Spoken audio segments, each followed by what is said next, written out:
Hello दोस्तों, नमस्कार। यह है तैयारी एग्ज़ाम @7 यूट्यूब चैनल, जहां आप तैयारी कर रहे हैं टीजीटी पीजीटी हिंदी 2021 की।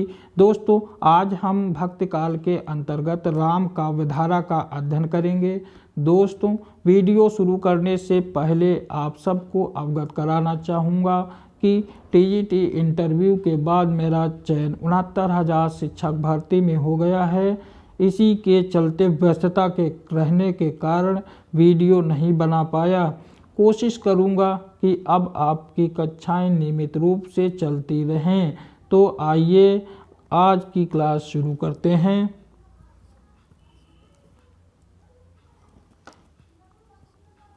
आलवार भक्तों में षटकोप को राम भक्त का प्रथम कवि माना जाता है। इनकी पुस्तक सहस्त्र गीत में राम की उपासना का उल्लेख है। फिर है श्री संप्रदाय के आदि आचार्य रंगनाथ मुनि को राम भक्ति परंपरा का प्रथम आचार्य माना जाता है। प्रश्न पूछ लिया जाता है कि राम भक्ति परंपरा का प्रथम आचार्य किसे माना जाता है, तो रंगनाथ मुनि को राम भक्ति परंपरा का प्रथम आचार्य माना जाता है।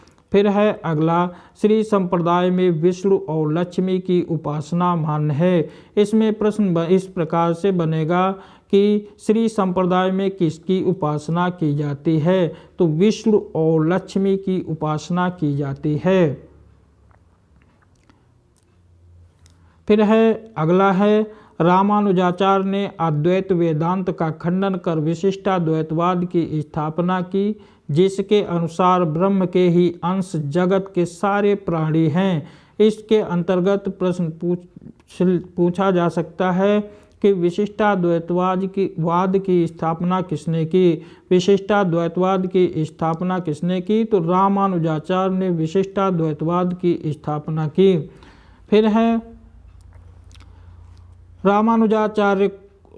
रामानुजाचार्य को शेष या लक्ष्मण का अवतार माना जाता है। प्रश्न पूछ लिया जाता है कि शेष या लक्ष्मण का अवतार किसे माना जाता है, तो रामानुजाचार्य को शेष या लक्ष्मण का अवतार माना जाता है। फिर है श्री संप्रदाय की प्रधान गद्दी तोताद्रि में स्थापित है। कहाँ स्थापित है, तो श्री संप्रदाय की प्रधान गद्दी तोताद्रि नामक स्थान पर स्थापित है, जो कि राजस्थान में स्थित है। रामानंद के गुरु का नाम राघवानंद था। प्रश्न पूछ लिया जाता है कि रामानंद के गुरु का क्या नाम था, तो रामानंद के गुरु का नाम राघवानंद था। अगला पॉइंट है, हजारी प्रसाद द्विवेदी ने रामानंद को आकाश धर्मा गुरु कहा है। इसके अंतर्गत प्रश्न पूछ लिया जाता है कि रामानंद को आकाश धर्मा गुरु किसने कहा है, तो हजारी प्रसाद द्विवेदी ने रामानंद को आकाश धर्मा गुरु कहा है। अगला है, राघवानंद ने उत्तर भारत में राम भक्तों का प्रवर्तन किया, परंतु इसे प्रतिष्ठित और प्रसारित रामानंद ने किया। फिर है, रामानंद 14वीं शती में वर्तमान थे। रामानंद का समय पूछ लिया जाता है, तो रामानंद का समय है 14वीं शती। फिर है, रामानंद के प्रमुख ग्रंथ हैं। रामानंद के रचनाओं से संबंधित भी प्रश्न पूछ लिए जाते हैं, तो रामानंद के प्रमुख ग्रंथ हैं वैष्णव मताब्ज भास्कर, श्री रामार्चन पद्धति, योग चिंतामणि, राम रक्षा स्तोत्र और आनंद भास, जिन्हें भली प्रकार से आप सब याद कर लेंगे। रामानंद रचित प्रमुख काव्य पंक्ति निम्नलिखित हैं। आरती की जय हनुमान लला की, दुष्ट दलन रघुनाथ कला की।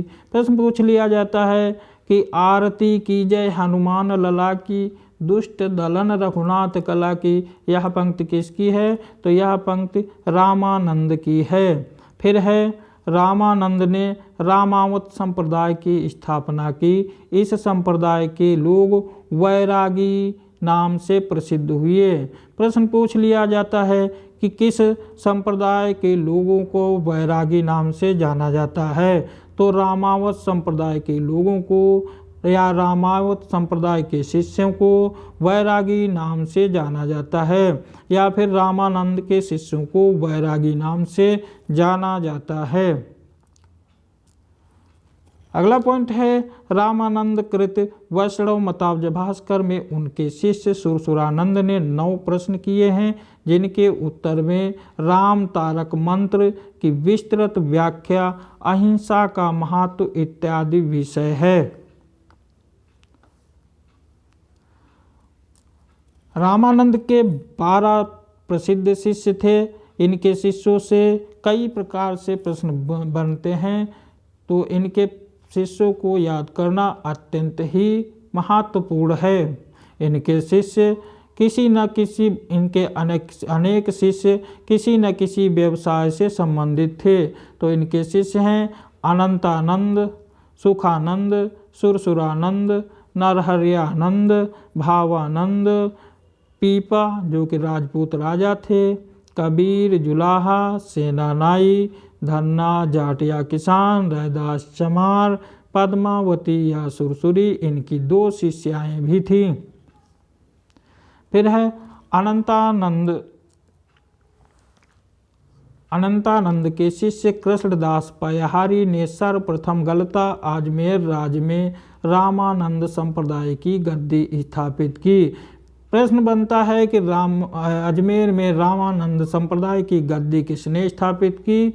तो अनंतानंद के शिष्य कृष्णदास पयहारी ने अजमेर में रामानंद संप्रदाय की गद्दी स्थापित की।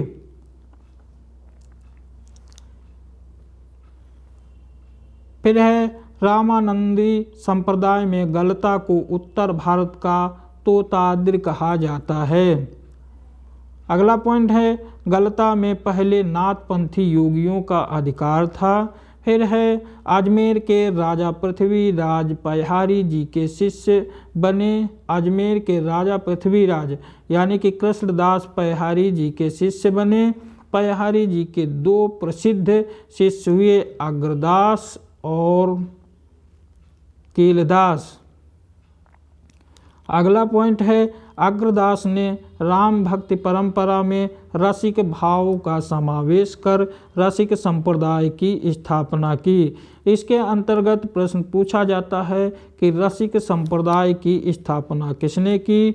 तो अग्रदास ने रसिक संप्रदाय की स्थापना की। अग्रदास ने अपनी गद्दी जयपुर के पास रेवास में स्थापित किया। रसिक संप्रदाय में इन्हें अग्र अली भी कहा जाता है। तो अग्र अली किसका नाम था? अग्रदास का नाम ही अग्र अली था। अग्रदास के शिष्य नाभादास जी माने जाते हैं। अग्रदास द्वारा रचित प्रमुख ग्रंथ निम्नलिखित हैं: हितो उपदेश उपखाड़ा बावनी, ध्यान मंजरी, राम ध्यान मंजरी, कुंडलिया अष्टयाम या रामाष्टयाम, जिसमें से ध्यान मंजरी का संबंध रसिकोपासना का सिद्धांत ग्रंथ से है और कुंडलियाँ नीतिपरक हैं। अष्टयाम या रामाष्टयाम में संस्कृत भाषा में रचित सीता वल्लभ राम की दैनिक लीला का चित्रण है। फिर है गोस्वामी तुलसीदास से संबंधित प्रमुख तथ्य इस प्रकार हैं। क्योंकि गोस्वामी तुलसीदास से संबंधित बहुत ही प्रकार से प्रश्न पूछ लिए जाते हैं। इनका जन्म 1532 और निधन 1623 ईस्वी। माता हुलसी और पिता आत्माराम दुबे, पत्नी रत्नावली, दीक्षा गुरु नरहरियानंद और शिक्षा गुरु से सनातन थे। इनके जन्म स्थान के संबंध में अनेक मतभेद हैं। कुछ लोग इनका जन्म सूकर खेत सोरो जिला एटा में मानते हैं।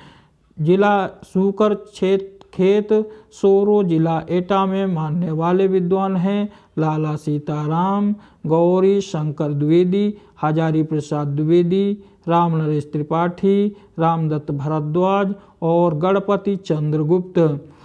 राजापुर जिला बांदा में इनका जन्म मानने वाले विद्वान हैं बेनी माधवदास, महात्मा रघुवर दास, शिव सिंह सेंगर, राम गुलाम द्विवेदी, आचार्य रामचंद्र शुक्ल।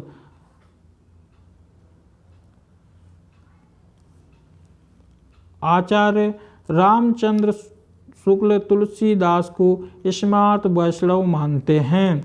फिर है आचार्य शुक्ल के अनुसार हिंदी काव्य की प्रौढ़ता के युग का आरंभ गोस्वामी तुलसीदास द्वारा हुआ। फिर है अगला, तुलसीदास के महत्व के संदर्भ में विद्वानों की कही गई उक्तियां निम्न हैं। तुलसीदास के संबंध में विभिन्न विद्वानों के विभिन्न उक्तियां हैं। विभिन्न विद्वानों की विभिन्न उक्तियां हैं। कलिकाल का वाल्मीकि, तो कलिकाल का वाल्मीकि तुलसीदास को कलिकाल का वाल्मीकि नाभादास ने कहा। फिर है मुगल काल का सबसे महान व्यक्ति, तुलसीदास को मुगल काल का सबसे महान व्यक्ति स्मिथ ने कहा। फिर है बुद्ध देव के बाद सबसे बड़ा लोकनायक, तुलसीदास को बुद्ध देव के बाद सबसे बड़ा लोकनायक ग्रियर्सन ने कहा। अगला है, इनकी वाणी की पहुंच मनुष्य के सारे भाव व्यवहारों तक है। एक ओर तो वह व्यक्तिगत साधना के मार्ग में विरागपूर्ण शुद्ध भगवत भजन का उपदेश करती है, दूसरी ओर लोक पक्ष में आकर पारिवारिक और सामाजिक कर्तव्यों का सौंदर्य दिखाकर मुक्त करती है। तो यह कथन तुलसीदास के संबंध में आचार्य रामचंद्र शुक्ल जी का है। फिर है, यह एक कवि ही हिंदी को प्रौढ़ साहित्यिक भाषा सिद्ध करने के लिए काफ़ी है। यह कथन आचार्य रामचंद्र शुक्ल ने तुलसी के संबंध में कहा है। फिर है, तुलसीदास जी उत्तरी भारत की समग्र जनता के हृदय मंदिर में पूर्ण प्रेम प्रतिष्ठा के रूप साथ विराज रहे हैं। तुलसीदास जी उत्तरी भारत की समग्र जनता के हृदय मंदिर में पूर्ण प्रेम प्रतिष्ठा के साथ विराज रहे हैं। तुलसीदास के संबंध में यह कथन आचार्य रामचंद्र शुक्ल जी का है। फिर है, भारतवर्ष का लोकनायक वही हो सकता है जो समन्वय करने का अपार धैर्य लेकर आया हो। यह कथन तुलसीदास के संबंध में हजारी प्रसाद द्विवेदी जी ने कहा है। फिर है, जातीय कवि, तुलसीदास को जातीय कवि किसने कहा? तो रामविलास शर्मा ने तुलसीदास को जातीय कवि कहा। फिर मानस का हंस, तुलसीदास को मानस का हंस अमृतलाल नागर ने कहा। दोस्तों, यह वीडियो यहीं समाप्त होता है। अगला वीडियो हम पुनः लेकर उपस्थित होंगे। तब तक के लिए धन्यवाद। जय हिंद, जय भारत, जय हिंदी।